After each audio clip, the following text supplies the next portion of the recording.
Senador Alejandro Meta Mier, ¿cómo estás? Gracias, Robert. Gracias por aceptar la entrevista. No, hombre, un gusto. A ver, ¿cómo va a quedar el presupuesto 2019? Y sobre todo la pregunta es, ¿qué diferencia habrá de este presupuesto del 2019 con los de años anteriores? Ahora que Morena tiene mayoría tanto en el Senado como en la Cámara de Diputados. ¿Qué será diferente? Bueno, en primera instancia, estamos en espera de los criterios de política económica.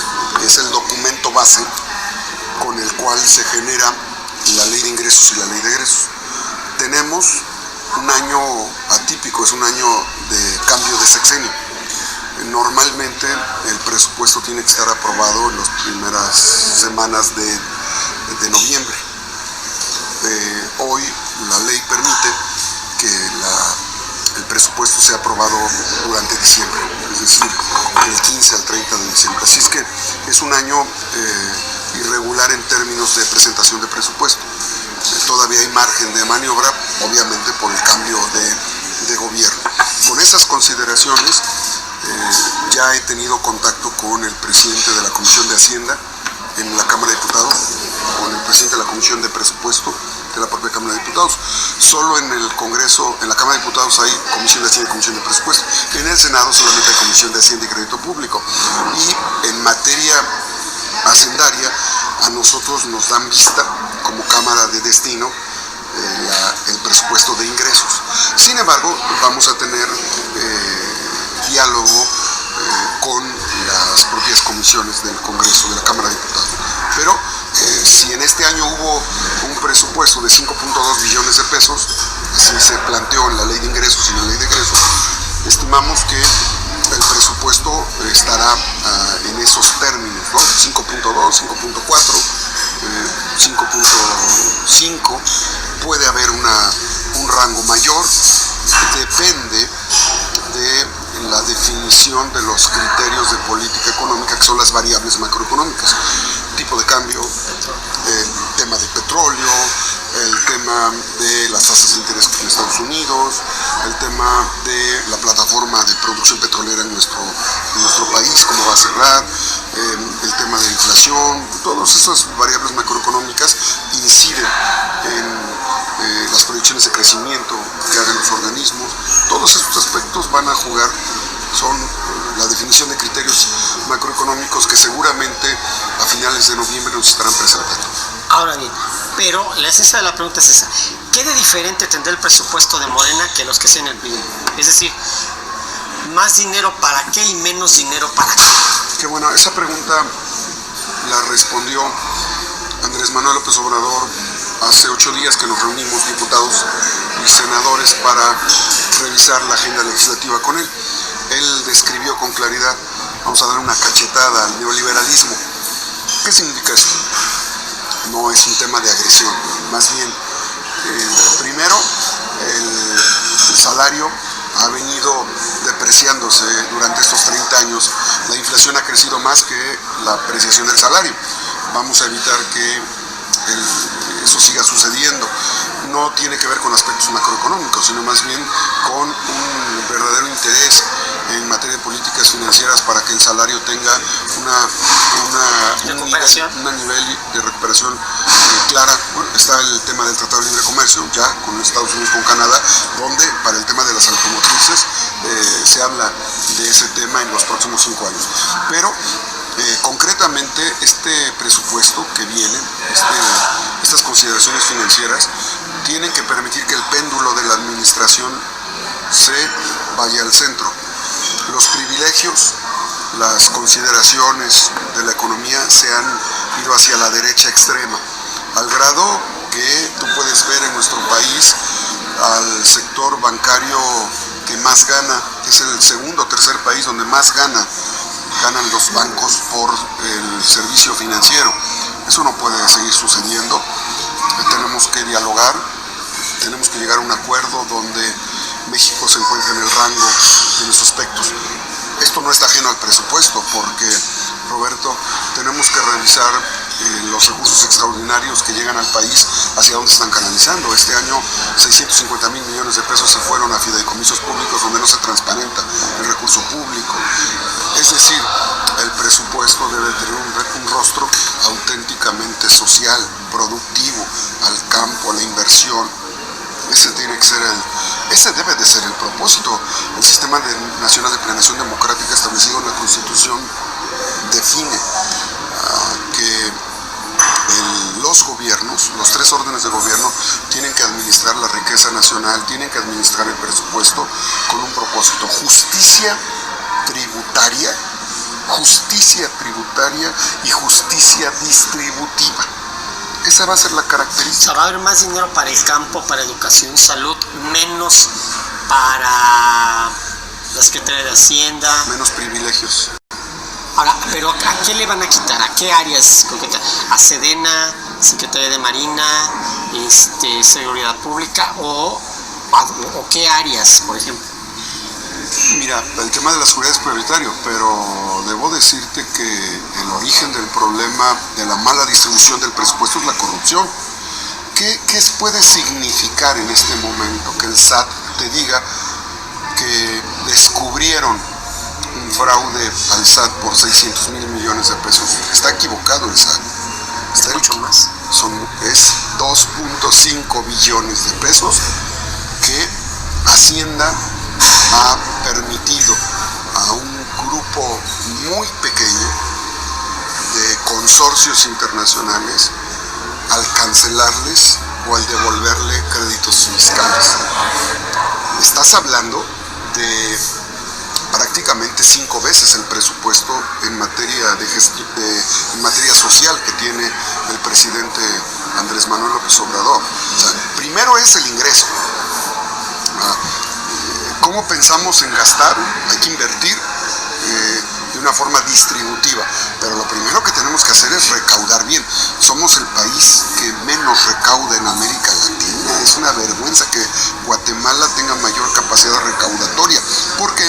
Porque aquí hay concesiones, porque aquí hay cancelaciones, porque aquí los recursos extraordinarios que no se etiquetan en el presupuesto se van a fideicomisos públicos. Por cierto, hay 2 estados de la República que encabezan la lista de más recursos extraordinarios canalizados a fideicomisos públicos. Primero, Estado de México, y segundo, Puebla. Y tenemos en Puebla la menor inversión en materia agropecuaria. Entonces, son ejemplos, pues, de cómo tenemos que construir una justicia tributaria que significa acabar con los privilegios.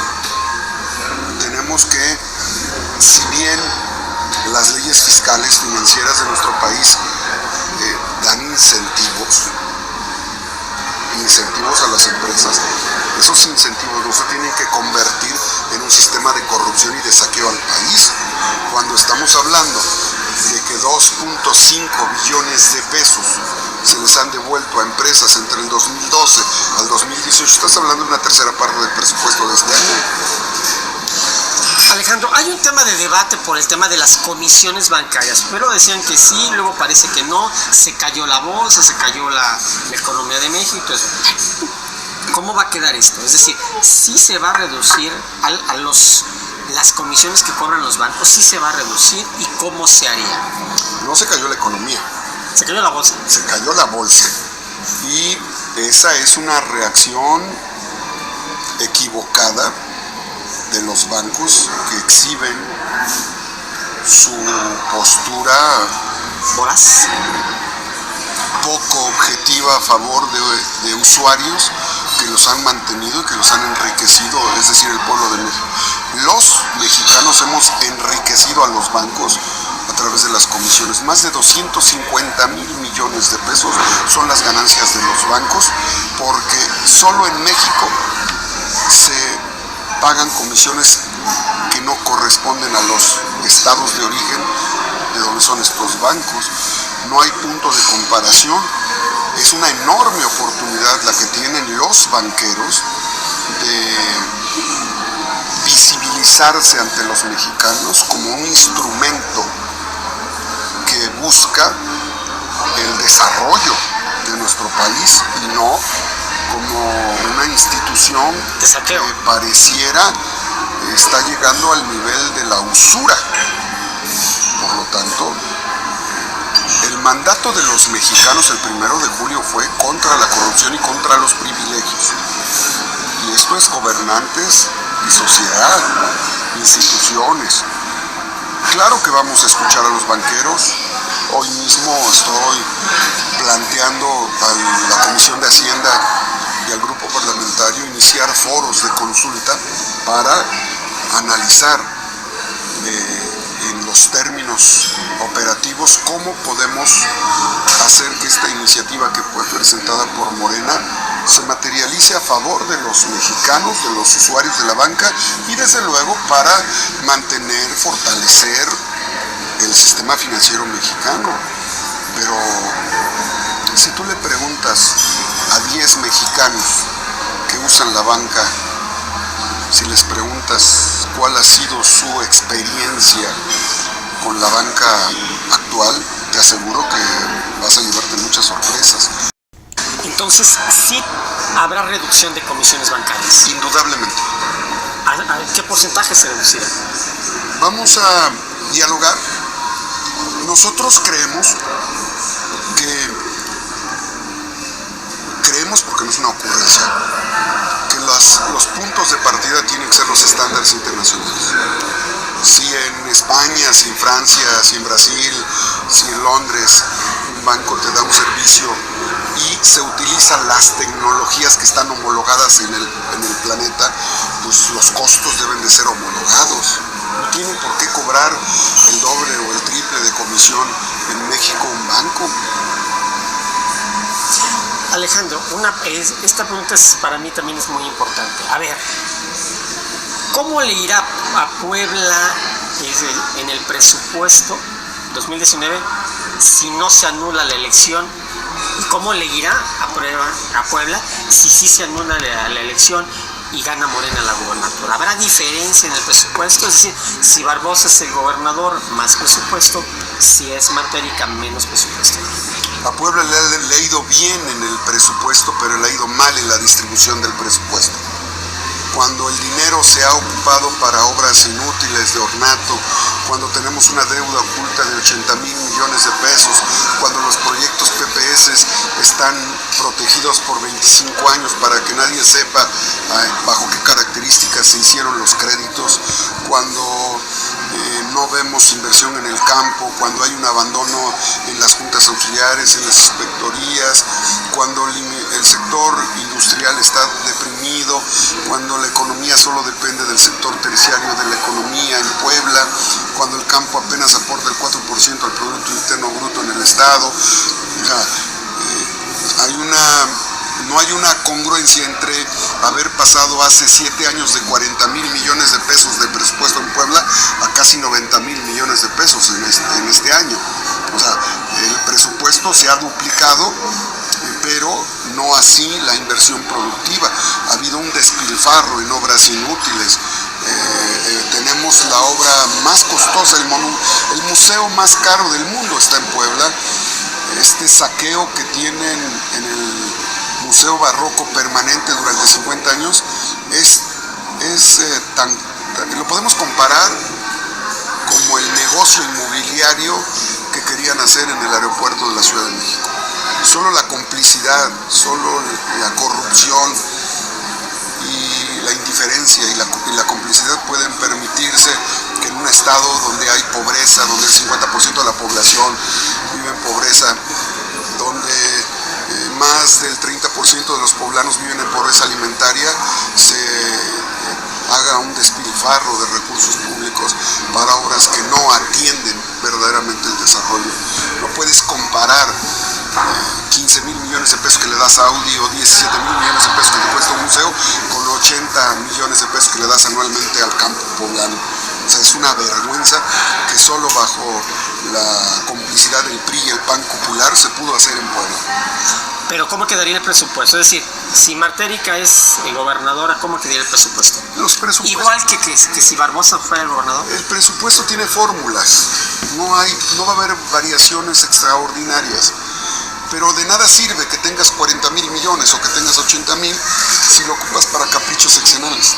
Ahora, ¿se va a vigilar más el presupuesto? Claro, yo aprovecho tu medio para compartir que en Puebla hemos ya firmado un documento, diputados federales, locales, el presidente de la Comisión de Agricultura, el presidente de la Comisión de Agricultura en la Cámara de Diputados y como miembro de la Comisión de Agricultura y como miembro de la Comisión de Cámara de Senadores en materia hacendaria, para solicitarle respetuosamente al gobierno de Puebla que el porcentaje de inversión para el campo el próximo año sea no menor al 10%.